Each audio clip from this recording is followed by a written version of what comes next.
សងខំទេខ្ញុំព្រោះតែមុំបងត្រូវខូចចិត្តអូនគ្មានក្តីអាណិតអាសូរដល់ចិត្តខ្លោចផ្សារាល់ថ្ងៃបងខំច្រៀងចម្រៀងស្នេហាស្មោះផ្ញើឈោមស្រង់ដោយចិត្តភក្តីបើសិនអូនប្រណីបងនឹងចូលស្ដីស្រីដល់មេបា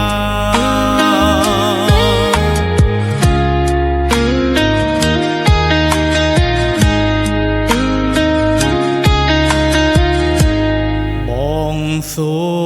មថាអូនពីឆ្ងាយ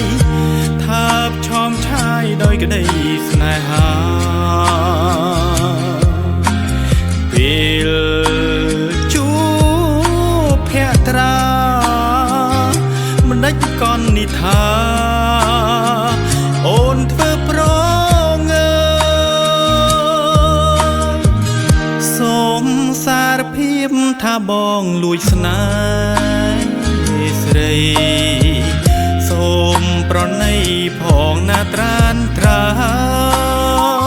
យឬអូនមានគូហើយមេត្តា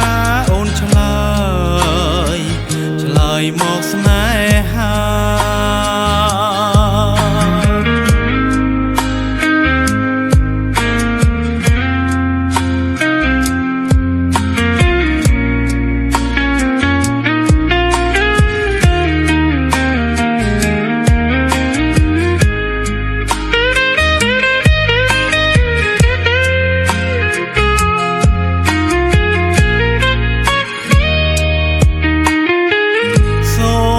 សារភាពថាបងលួចស្នេហ៍ស្រីសូមប្រណីផងណាត្រានត្រាយឬ